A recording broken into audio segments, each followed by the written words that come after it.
Frères et sœurs, nous allons continuer avec la quatrième coupe. Nous avons dit que les, les, les, les trois premières coupes étaient passées et la première coupe était justement cette coupe qui était versée sur la terre. Et la Bible nous dit qu'il y a eu cet ulcère malin et douloureux. La deuxième coupe était versée sur la mer, la troisième coupe sur les fleuves et les cours d'eau. Et lorsque ces deux dernières coupes étaient versées, il y avait du sang. Tout était transformé en sang. Toute source d'eau. La mer était transformée en sang. Les rivières en sang. Les fleuves en sang. Les puits, tout ce que nous pouvons dire. Toutes les sources d'eau étaient transformées en sang. Et la Bible nous dit que tout être vivant dans l'eau mourut. C'est-à-dire les poissons, les mammifères marins, tout ce que nous pouvons trouver dans l'eau était mort. Alors maintenant, nous arrivons à notre quatrième coupe et nous allons lire dans l'Apocalypse chapitre 16 et au verset 8. Lisons. Le quatrième ange versa sa coupe sur le soleil. Cette fois, il quitte la terre, il verse sur le soleil et il lui fut donné de brûler les hommes par le feu. Non, le soleil, aujourd'hui nous sentons qu'il fait de plus en plus chaud, mais à ce moment, le soleil ne sera pas seulement pour chauffer, mais pour brûler carrément. Et les hommes furent brûlés par une grande chaleur et ils blasphémèrent le nom de Dieu qui a l'autorité sur ces fléaux et ils ne se repentirent pas pour lui donner gloire. Alors, les temps seront tellement difficiles puisqu'à ce moment-là, quand l'ange va verser sa coupe sur le soleil, donc la chaleur sera extrême. Aujourd'hui, vous voyez que le monde entier est en train de faire ce qu'on appelle des réunions, des colloques, tout ce qu'on voit aujourd'hui, COP, je ne sais pas, nous sommes à quelle COP maintenant, COP 18, 21, 25, qu'importe.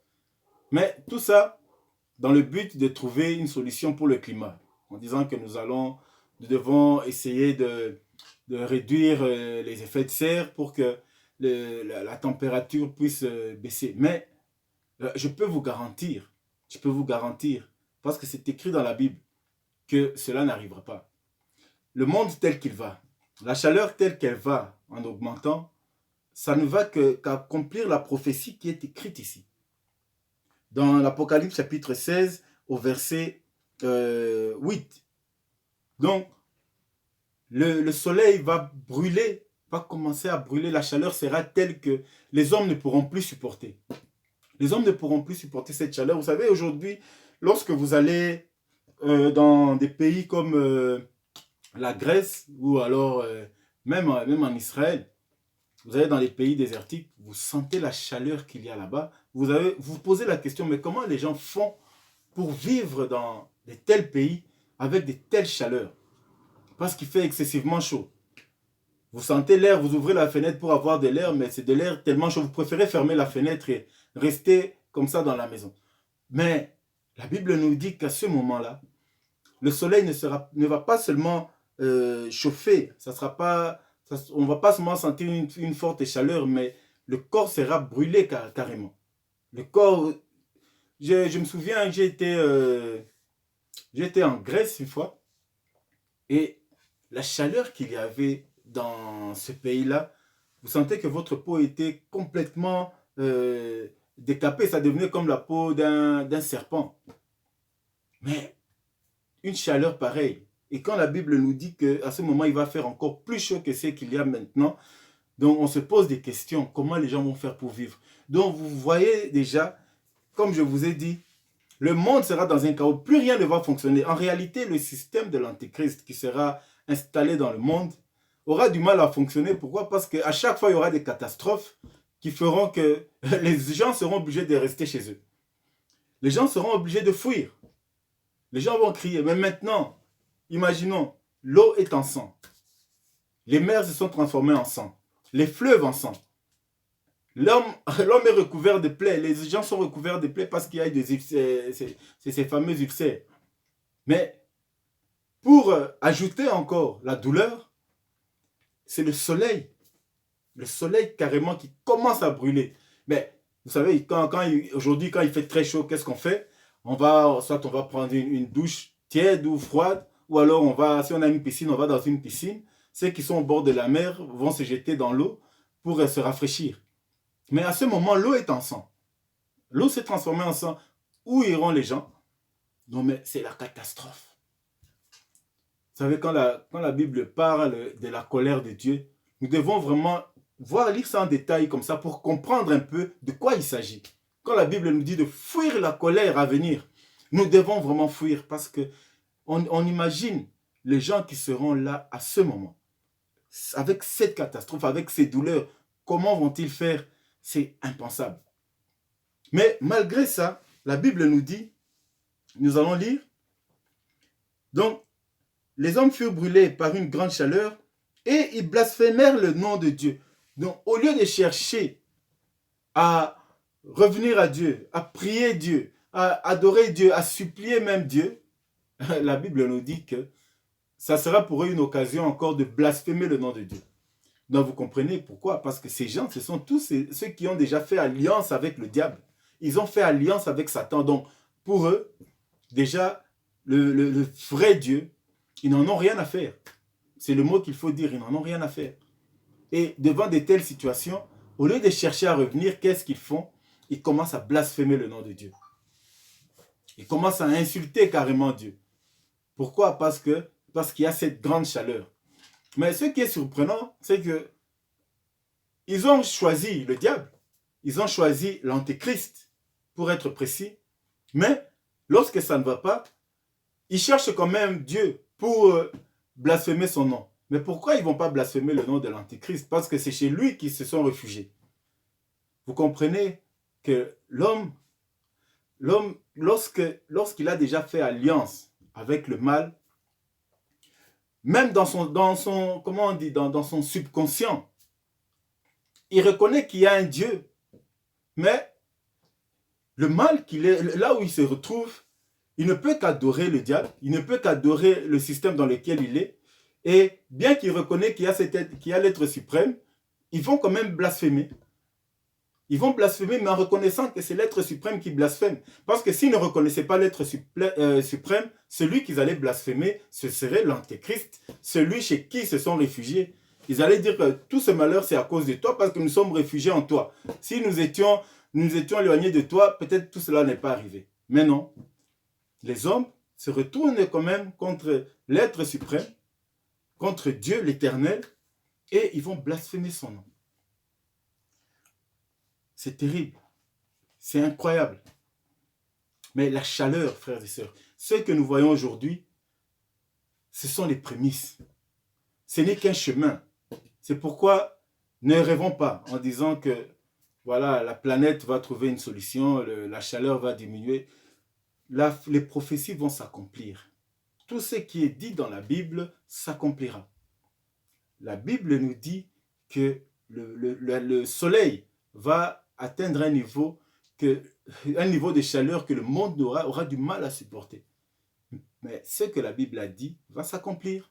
C'est pourquoi aujourd'hui, quand nous voyons comment le monde est en train d'aller avec ce réchauffement climatique, nous allons justement dans l'accomplissement de cette prophétie. Nous allons arriver. Alors on peut faire autant de COP qu'on veut. Les dirigeants du monde peuvent se réunir comme ils veulent en faisant autant de COP. Mais je vous dis que ça ne donnera aucune solution. D'ailleurs, ça fait combien d'années qu'ils cherchent à trouver des solutions? Si nous voyons aujourd'hui quelle solution cela a donné, quel est le résultat? Il n'y a rien. Il n'y a rien de concret. Pourquoi? Parce que le résultat, il n'y en a pas. Nous devons nous en tenir à la prophétie. La Bible nous a déjà dit que le soleil va brûler les hommes. Les hommes seront brûlés et ils vont blasphémer Dieu. Mais tous ces hommes rebelles qui ont choisi le chemin de l'Antéchrist et qui n'ont pas voulu s'attacher à Dieu, ces gens-là ne feront même pas un effort de revenir auprès de l'Éternel. Ils ne feront même pas un effort. D'ailleurs, la Bible nous dit qu'ils ont déjà fait alliance avec lui, c'est fini.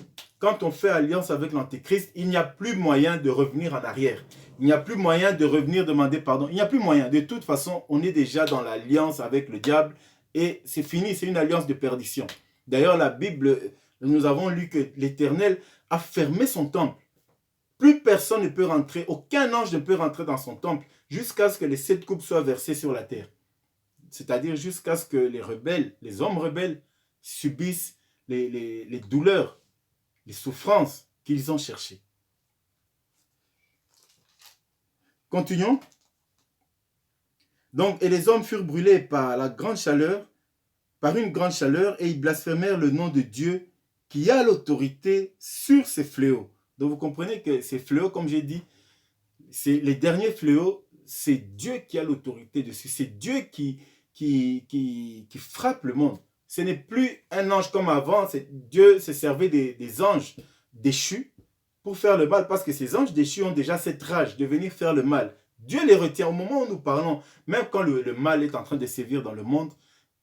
Souvenons-nous toujours que Dieu est en train de retenir encore des esprits plus méchants que ceux qui existent aujourd'hui.